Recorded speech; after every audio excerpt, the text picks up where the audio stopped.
एक समय की बात है। उत्तर भारत के एक छोटे से गांव में, जहां खेतों के बीच में हरियाली फैली रहती थी, एक पुराना ट्यूबवेल था। ये वही जगह थी जहां सुबह सुबह गांव की औरतें पानी भरने आती थी। उनके हसीमजा की आवाजों से पूरा आंगन गूंजता था। दिन के समय बच्चे और लड़के वहीं नहाते, कूदते और ठंडे पानी में झूमते थे। उस ट्यूबवेल का पानी इतना साफ और ठंडा था कि लोग मानते थे उसमें कोई देवता वास करता है। लेकिन एक रात ने उस पूरे गांव की शांति छीन ली। वो अमावस्या की रात थी। आसमान पर बादल छाए हुए थे। पूरा गांव नींद में था। हवा में अजीब सी ठंडक थी। तभी अचानक ट्यूबवेल की मोटर अपने आप चल पड़ी। अरे, ये इतनी रात को किसने मोटर चला दी? रीमा के पति हीरा ने खिड़की से झांक कर कहा। शायद कोई जानवर होगा, गलती से बटन दबा गया होगा, रीमा बोली।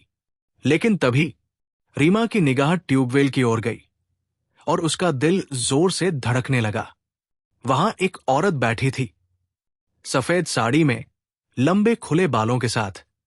वो औरत अपनी पीठ रीमा की ओर करके ट्यूबवेल पर बाल धो रही थी।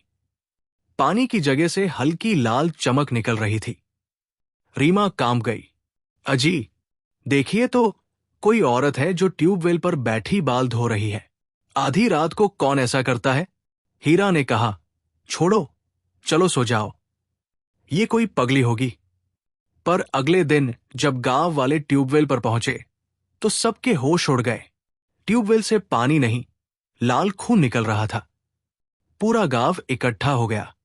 किसी ने कहा, यह देवी मां का श्राप है। किसी ने कहा, किसी ने शरारत में लाल रंग डाल दिया होगा। पर जब रीमा ने बताया कि उसने रात को एक सफेद साड़ी वाली औरत को ट्यूबवेल पर देखा था, सबके चेहरे सफेद पड़ गए।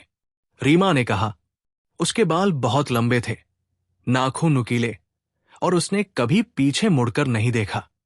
वो बाल धोने के बाद जंगल की तरफ चली गई थी, गायब हो गई। गांव के बुजुर्ग बोले, हो सकता है वो कोई आत्मा हो, कोई ऐसी आत्मा जिसे इस ट्यूबवेल से मोह है। गांव वालों ने तय किया, अगर वो औरत फिर आए तो रीमा ही नजर रखेगी, क्योंकि उसके घर से ट्यूबवेल साफ दिखाई देता था। अगर कुछ अजीब लगे तो वो चिल्लाकर सबको बुला ले। रात आई। हवा फिर से ठंडी थी और पेड़ पौधों की सरसराहट सुनाई दे रही थी। गली के सारे कुत्ते एक साथ रोने लगे। हे भगवान, कुछ अनर्थ होने वाला है, हीरा बोला। अचानक अंधेरे जंगल से एक परछाई निकली। वही सफेद साड़ी वाली औरत धीरे धीरे ट्यूबवेल की ओर बढ़ रही थी। उसके पांव जमीन को छू ही नहीं रहे थे। वो तैरती हुई चल रही थी। और जब वो ट्यूबवेल के पास पहुंची, हीरा ने उसकी तरफ देखा और चिल्लाया, रीमा, उसके पैर उल्टे हैं। रीमा का खून जम गया। वो औरत ट्यूबवेल के पास बैठी, अपने बाल खोले और बाल धोने लगी। उसके नाखून चांदनी में चमक रहे थे। रीमा ने कांपते हुए कहा, वो चुड़ैल है, अरे वो चुड़ैल है। उसकी आवाज से पूरा घर गूंज उठा। पर इस शोर से चुड़ैल का ध्यान उनकी तरफ गया। उसने धीरे धीरे सिर घुमाया और अपनी लाल आंखों से खिड़की की ओर देखा। उसका चेहरा भयानक था, काला, झुर्रियों से भरा और दांत नुकीले। हीरा ने कहा, अरे मर गए रे, वो हमें देख रही है। गांव वाले कहा गए, पर गली सुनसान थी। किसी ने घर से बाहर झांकने की हिम्मत नहीं की। चुड़ैल गुर्राने लगी। उसकी आवाज इतनी भारी थी कि दीवारें कांपने लगी। रीमा और हीरा डर के मारे छत की तरफ भागे। रीमा छत पर चढ़कर चिल्लाने लगी, गांव वालों, मदद करो, वो चुड़ैल हमें मार डालेगी। रीमा की दर्द भरी आवाज सुनकर गांव की औरतें घरों से बाहर निकली। उनके हाथों में मशालें थी। एक बोली, गांव के मर्द डरपोक निकले, लेकिन हम औरतें डरने वाली नहीं हैं। सब औरतें एकजुट होकर रीमा के घर की ओर बढ़ी। उनके पीछे धीरे धीरे गांव के मर्द भी आ गए। जब सब पहुंचे तो चुड़ैल रीमा के घर के बाहर खड़ी थी। उसकी आंखों से आग निकल रही थी। अब तुम सब मरोगे, किसी को नहीं छोड़ूंगी, वो गर्जी। पर गांव की औरतें डटी रहीं। उन्होंने एक साथ मशाले उठाई और बोली, तू चाहे चुड़ैल हो या प्रेत, हम अपनी रीमा को नहीं मरने देंगे। चुड़ैल जोर से चीख पड़ी। उसकी चीख इतनी तेज थी कि सबके कान बजने लगे। वो पल भर में ट्यूबवेल की तरफ दौड़ी। सब गांव वाले उसके पीछे दौड़े। वो ट्यूबवेल के पास पहुंची, अपने बाल खोले और हंसने लगी। हा हा हा, ये ट्यूबवेल मेरा है, कोई मुझे इससे जुदा नहीं कर सकता। इतना कहकर उसने ट्यूबवेल में छलांग लगा दी।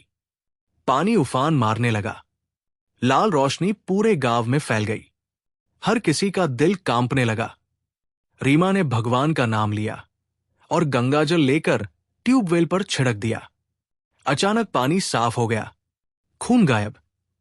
बस एक आवाज आई, ये खत्म नहीं हुआ। जब ये ट्यूबवेल सूखेगा मैं फिर लौटूंगी। और फिर सन्नाटा। अगली सुबह जब गांव वाले ट्यूबवेल के पास पहुंचे, वो पूरी तरह सूखा था। उस दिन के बाद से किसी भी गांव वाले ने उस ट्यूबवेल की तरफ जाने की हिम्मत नहीं की। वो जगह वीरान हो गई। लोग उस रास्ते से भी गुजरने से डरते। रात में वहां से अजीब आवाजें आती और कई लोगों ने कहा कि उन्होंने सफेद साड़ी वाली एक औरत को फिर ट्यूबवेल पर बैठे देखा है, बाल धोते हुए, हंसते हुए।